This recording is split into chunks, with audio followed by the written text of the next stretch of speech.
హుజూరాబాద్ మండలం బోర్నపల్లి శివార్లో ఉన్నటువంటి Veeranjaneya traders rice మిల్లుకు ఈ విలేజ్లలో అక్రమంగా కొన్నటువంటి పీడిఎస్ రైస్ని ఇక్కడ డంపు చేస్తున్నారన్నటువంటి ఒక నమ్మదగిన సమాచారం మేరకు రాత్రి నుండి మా టీం ఇక్కడ దారి కాచుకొని కూర్చున్నాము. తెల్లవారుజామున 4 గంటల సమయంలో 2 ఆటోలు ఈ పీడిఎస్ రైస్ తీసుకొని, ఒక ఆటోలో 6 బస్తాలు, ఇంకో ఆటోలో 6 బస్తాలు, అంటే 3 క్వింటాలు 3 క్వింటాలు చొప్పున ఆల్రెడీ వాళ్ళు వేయింగ్ చేసుకొని వచ్చారు. ఎందుకంటే డబ్బులు కలెక్ట్ చేసుకోవడం కోసమని.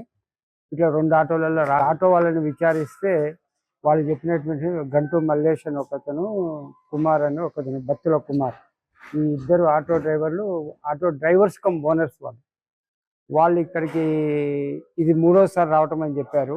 గతంలో కూడా 30వ తారీఖు నాడు ఒకసారి, 1వ తారీఖు నాడు ఒకసారి 2.5 క్వింటాలు 2.5 కిలోలు చిన్న చిన్నగా తీసుకొచ్చి వేస్తున్నారు అని. ఎడ్ల రమేష్ అనేటువంటి వ్యక్తే వాళ్ళకు కాంటాక్ట్లో ఉన్నాడు. అతను బ్రోకర్, రైస్ మిల్ ఓనర్కు ఈ సంబంధం ఉందా అనేది ఇంకా మనం తీయాల్సిన అవసరం ఉంది.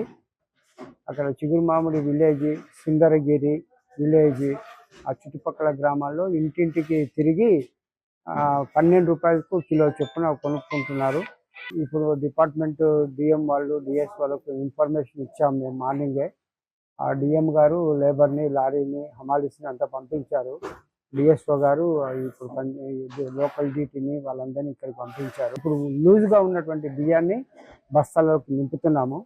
సుమారుగా కుప్పం చూస్తే సుమారుగా 320 క్వింటాల వరకు రావచ్చు అని అంచనా. మేము 50 కిలోల చొప్పున ఇప్పుడు మేము వేయింగ్ చేస్తూ ఇప్పుడు ఈ లారీలో లోడ్ చేపిస్తున్నాము.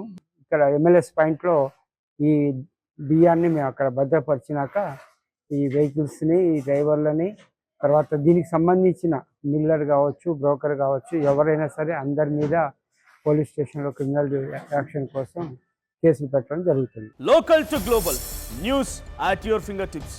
మీ చేతిలో ఒక ఆయుధం. Download raw TV app. Media legend Ravi Prakash is back.